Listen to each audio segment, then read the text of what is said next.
प्रकृति और पुरुष दोनों को ही अनादि कहा गया है। प्रकृतिम पुरुषम चैव विद्य अनादि उभावपि। अनादि होते हुए भी दोनों का स्वभाव अलग अलग है। प्रकृति में तो निरंतर क्रिया होती है, किंतु पुरुष में क्रिया होती ही नहीं। दोनों के इस भेद को ठीक तरह से समझ लेना चाहिए। शास्त्रों में वर्णन आता है कि प्रकृति की एक अक्रिय अवस्था है और एक सक्रिय अवस्था है, परंतु वास्तव में सक्रिय अवस्था की अपेक्षा से अक्रिय अवस्था कही जाती है। प्रकृति की सूक्ष्म क्रिया अक्रिय अवस्था में कभी बंद ही नहीं होती। जैसे हम कभी जागते हुए काम धंधा करते हैं और कभी सब काम धंधा छोड़कर नींद लेते हैं, परंतु शरीर के नाश की क्रिया कभी बंद नहीं होती। नींद में भी 3 तरह की क्रिया होती है। एक क्रिया नींद के पकने की होती है, एक क्रिया थकावट मिटकर ताजगी आने की होती है, और तीसरी एक क्रिया शरीर के नष्ट होने की, उम्र नष्ट होने की होती है। नाश की यह क्रिया स्वतः स्वाभाविक निरंतर होती रहती है। जब सृष्टि पैदा होती है तब भी यह क्रिया होती है, और जब सृष्टि का लय हो जाता है तब भी यह क्रिया होती है। सृष्टि का लय होने पर प्रकृति निष्क्रिय कही जाती है, पर किस विषय में? सृष्टि रचना के विषय में। वास्तव में प्रकृति कभी निष्क्रिय नहीं होती। जागृत में, स्वप्न में, सुषुप्ति में, मूर्छा में, समाधि में, सर्ग में, प्रलय में, महासर्ग में, महाप्रलय में, हर समय प्रकृति में क्रिया होती रहती है। मन, बुद्धि, इंद्रियां, शरीर, धन, संपत्ति, वैभव आदि तथा तारे, नक्षत्र, सूर्य, चंद्रमा, पृथ्वी, समुद्र आदि जितना दृश्य प्रकृति का कार्य दिखाई देता है, सब में प्रतिक्षण क्रिया हो रही है। इस प्राकृत क्रिया में उत्पत्ति और विनाश का एक क्रम चलता है, और यह क्रम ही स्थिति रूप से दिखाई देता है। वास्तव में स्थिति है नहीं। जैसे हम कहते हैं कि गंगा जी का जल कल की जगह ही बह रहा है, तो इसमें 2 बातें हैं, कल की जगह और बह रहा है। तात्पर्य है कि कल की जगह दिखाई देने पर भी जल स्थिर नहीं है, प्रत्युत वह निरंतर बह रहा है। इसी तरह ये शरीर, संसार स्थिर दिखाई देते हुए भी निरंतर बह रहे हैं, नाश की तरफ जा रहे हैं, परंतु परमात्म तत्व और अपने स्वरूप में क्रिया नहीं है, आत्मा में क्रिया नहीं है। ये सदा ज्यों के त्यों रहते हैं। अगर इनमें किंचित मात्र भी क्रिया होती तो ये सदा ज्यों के त्यों नहीं रहते, अपितु बदल जाते। प्रकृति की प्रत्येक क्रिया हमारे स्वरूप से निरंतर अलग हो रही है, और अलग है। यह सबका अनुभव है कि बालकपने में मैं ऐसा करता था और आज मैं ऐसा करता हूं, परंतु बालकपने में मैं जो था वही मैं आज हूं। बालक से जवान और जवान से बूढ़ा हो गया, यह प्राकृत क्रिया हुई, और मैं वही हूं। यह अक्रिय स्वरूप हुआ। बालक से जवान और जवान से बूढ़ा होने के लिए कोई उद्योग नहीं करना पड़ता, अपितु यह परिवर्तन रूप क्रिया शरीर में स्वतः स्वाभाविक हो रही है। स्वयं ने शरीर के साथ अपना संबंध मान लिया, इसलिए शरीर में होने वाली क्रिया अपने में दिखाई देने लग गई। जैसे मैं बालक हूं, मैं जवान हूं, मैं बूढ़ा हूं, मैं रोगी हूं, मैं निरोग हूं आदि। शरीर के साथ अपना संबंध मानना ही अज्ञान है, और शरीर को स्वयं से सर्वथा अलग अनुभव कर लेना ही ज्ञान है। साधक को ऐसा अनुभव करना चाहिए कि जितनी भी क्रिया होती है वह सब शरीर में ही होती है। उम्र भी शरीर की ही होती है, आत्मा की उम्र नहीं होती। काल भी शरीर को ही खाता है, चाहे स्थूल शरीर की क्रिया हो, चाहे सूक्ष्म शरीर का चिंतन मनन ध्यान आदि, चाहे कारण शरीर की समाधि हो, सबको काल निरंतर खा रहा है। परंतु स्वयं को, आत्मा को काल नहीं खाता। आत्मा में कोई क्रिया नहीं है, वह संपूर्ण क्रियाओं का साक्षी है। उस क्रिया रहित स्वयं में अपनी स्वाभाविक स्थिति का अनुभव करना ही मुक्ति है, और क्रिया सहित शरीर में स्थित होना ही बंधन है। क्रिया और अक्रिया को दूसरे शब्दों में प्रवृत्ति और निवृत्ति भी कह सकते हैं।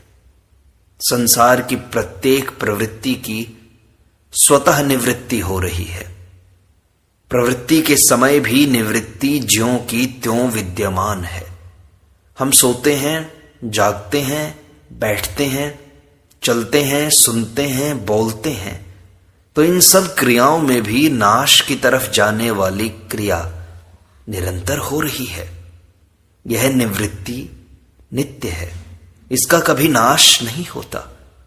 इस नित्य निवृत्ति को ही गीता ने गुणा गुणेषु वर्तन्ते इत्यादि पदों से कहा है।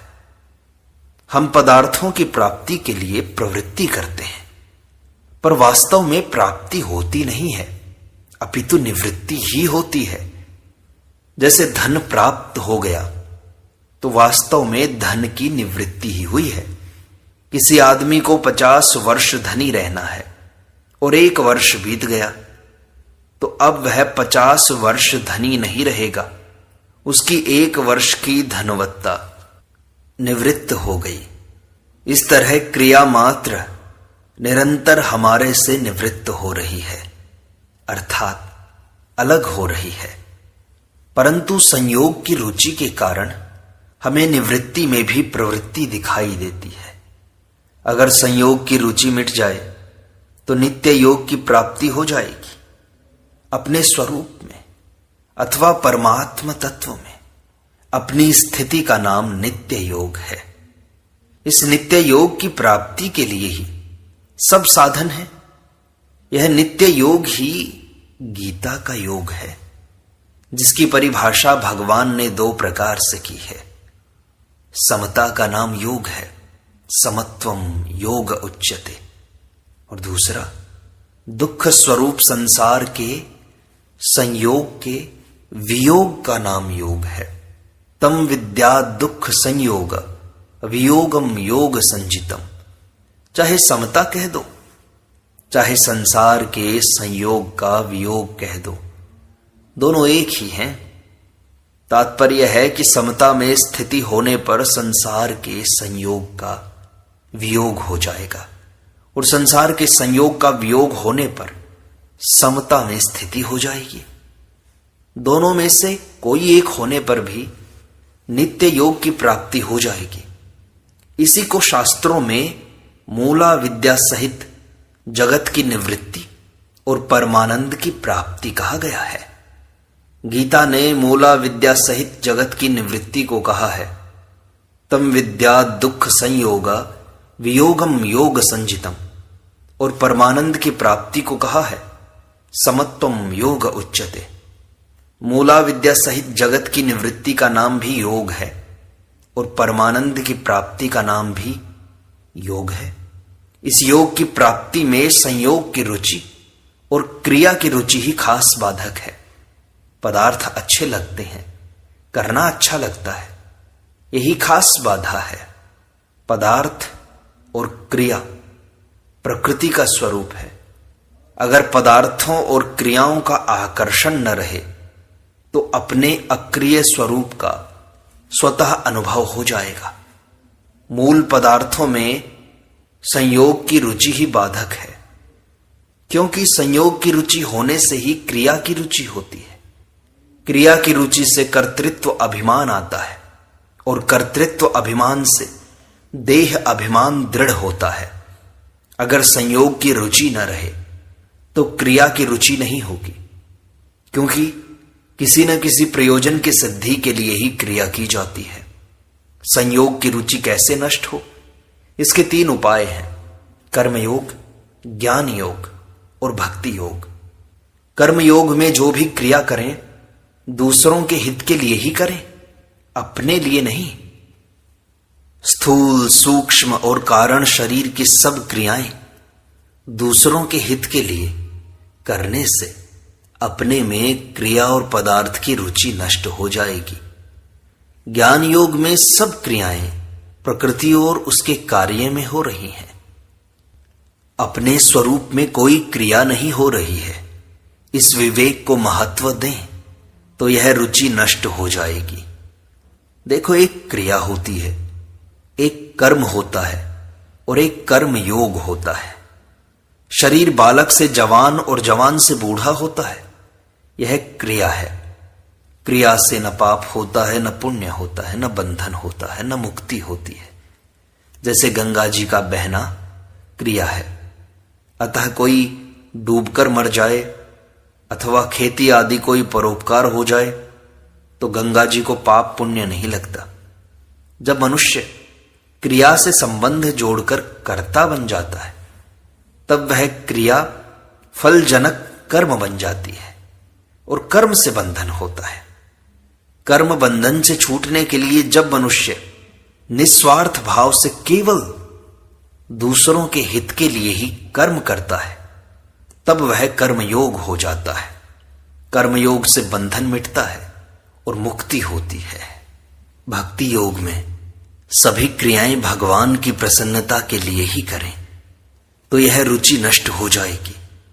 इस तरह क्रियाओं को चाहे संसार के लिए करो, चाहे प्रकृति के लिए ही मान लो, चाहे भगवान के लिए करो, क्रियाओं के साथ अपना कोई संबंध मत मानो, क्योंकि संबंध मानने से ही अपने में कर्तृत्व और भोक्तृत्व आता है। क्रियाओं के साथ अपना संबंध न मानने से करने और पाने की रुचि मिट जाएगी और नित्य योग की प्राप्ति हो जाएगी। हमारे को भोग मिल जाएं, पदार्थ मिल जाएं, रुपए मिल जाएं, इस तरह संयोग की रुचि तो रहती है पर संयोग नहीं रहता। संसार का नित्य वियोग हो रहा है, ये कारण है इसमें। जिसका नित्य वियोग है उसका संयोग कैसे रहेगा? संसार मात्र का निरंतर अपने स्वरूप से स्वतः वियोग हो रहा है। पहले भी वियोग था, बाद में भी वियोग रहेगा और वर्तमान में संयोग के समय भी निरंतर वियोग हो रहा है। तात्पर्य है कि संसार का वियोग ही सत्य है।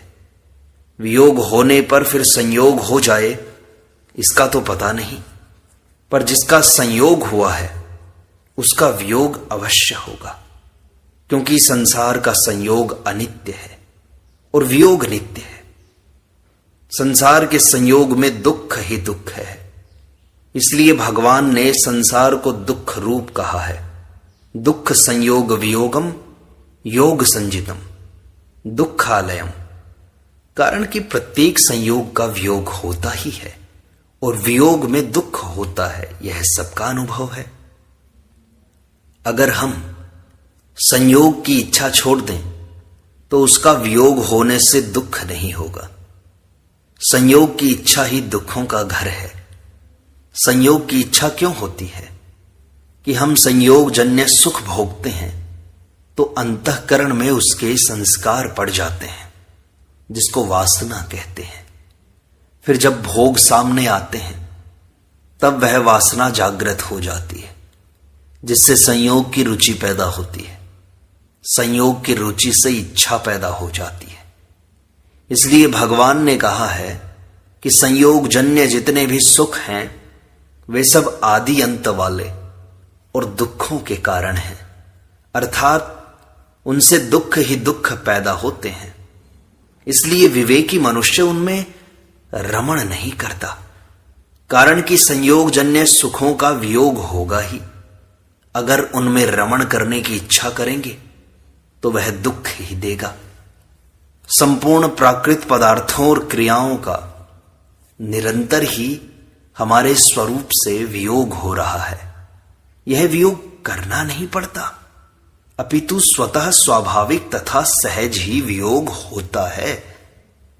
इस वियोग को हम स्वीकार कर लें, अर्थात संयोग काल में ही वियोग का अनुभव कर लें, तो संयोग की इच्छा मिट जाएगी। संयोग की इच्छा मिटते ही योग की प्राप्ति स्वतः हो जाएगी। उसकी प्राप्ति के लिए कुछ करना नहीं पड़ेगा, कारण कि वास्तव में योग स्वतः स्वाभाविक प्राप्त है। शरीर की जागृत, स्वप्न, सुषुप्ति, मूर्छा और समाधि अवस्था में तथा संसार की सर्ग, प्रलय, महासर्ग और महाप्रलय अवस्था में भी योग ज्यों का त्यों है। संपूर्ण देश, काल, क्रिया, वस्तु, व्यक्ति, अवस्था, परिस्थिति, घटना आदि में ज्यों का त्यों रहने से इसको नित्य योग कहते हैं। जिसका निरंतर वियोग हो रहा है उसके संयोग की इच्छा छोड़ दो तो योग की प्राप्ति हो जाएगी, अथवा एक है रूप परमात्म तत्व में स्थित हो जाओ तो योग की प्राप्ति हो जाएगी और संसार का स्वतः वियोग हो जाएगा। दोनों में किसी एक को कर लो तो दोनों अपने आप हो जाएंगे। इसमें एक मार्मिक बात है कि अलग उसी से होना है जो पहले से ही अलग है तथा अलग हो रहा है, और प्राप्ति उसी की करनी है जो पहले से ही प्राप्त है। हमें संसार से अलग होना है तो संसार सदा ही हमसे अलग है, और परमात्मा को प्राप्त करना है तो परमात्मा सबको सदा प्राप्त है। तात्पर्य है कि संसार का वियोग और परमात्मा का नित्य योग क्रिया साध्य नहीं है, अपितु ये दोनों सहज तथा स्वाभाविक हैं। आवश्यकता केवल माने हुए संयोग की रुचि मिटाने की है। चाहे माने हुए संयोग की रुचि मिटा दो, चाहे परमात्मा के साथ अपने नित्य योग की पहचान कर लो, जो पहले भी था, बाद में भी रहेगा और अब भी ज्यों का त्यों है। जिज्ञासा का विषय वास्तव में जीव और जगत है, परमात्मा नहीं। कारण कि जिज्ञासा अधूरी जानकारी में, संदेह में होती है, अर्थात जिस विषय में हम कुछ जानते हैं और कुछ नहीं जानते, वहां जिज्ञासा होती है। अतः जिस विषय को किंचित मात्र भी नहीं जानते उसमें जिज्ञासा नहीं होती, और जिस विषय को पूरी तरह जानते हैं उसमें भी जिज्ञासा नहीं होती, क्योंकि उसका अनुभव नहीं होता। परमात्मा के विषय में हम बिल्कुल नहीं जानते, अतः परमात्मा के विषय में हम बिल्कुल विचार नहीं कर सकते। परमात्मा जिज्ञासा या विचार का विषय नहीं है, अपितु मान्यता का विषय है। जीव और संसार को हम पूरी तरह नहीं जानते। जैसे मैं हूं और संसार है, यह तो जानते हैं, पर मैं क्या हूं और संसार क्या है, यह तत्व से नहीं जानते। अतः जीव और संसार जिज्ञासा के विषय हैं। यद्यपि शास्त्रों में परमात्मा को भी जिज्ञासा का विषय माना गया है। जगत जीव परात्मा नाम, तथापि यह जिज्ञासा का विषय उन्हीं के लिए है जो वेद आदि शास्त्रों पर और भक्तों पर श्रद्धा विश्वास रखते हैं। वेद आदि शास्त्रों में और संत वाणी में परमात्मा का वर्णन किया गया है, अतः उस वर्णन को लेकर उनमें परमात्मा की जिज्ञासा होती है। तात्पर्य है कि परमात्मा की जिज्ञासा उनमें होती है जो शास्त्र और संतों को मानते हैं। अर्थात शास्त्र में लिखा है, भक्तों से सुना है, पर अनुभव नहीं है, इसको लेकर जिज्ञासा होती है।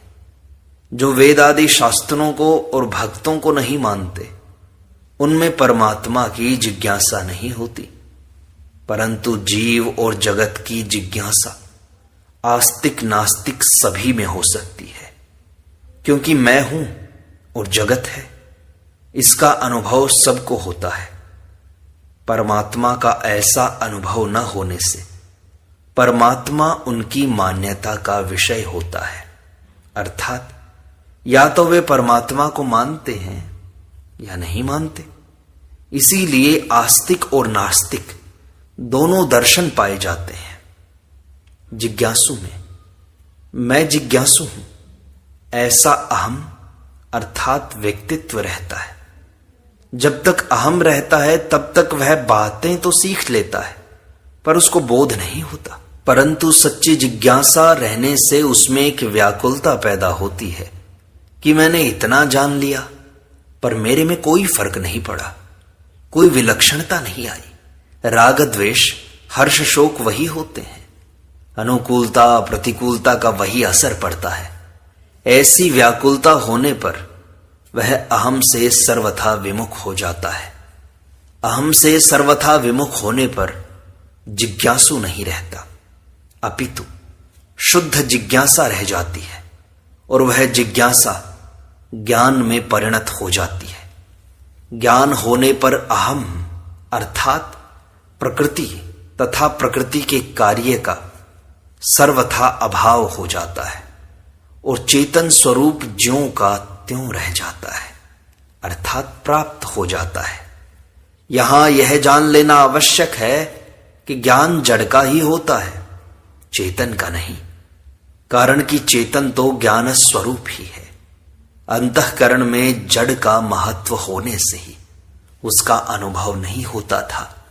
उसका अनुभव होने पर अनुभव मात्र रह जाता है, अनुभव करने वाला नहीं रहता। ज्ञान मात्र रह जाता है, ज्ञानी नहीं रहता।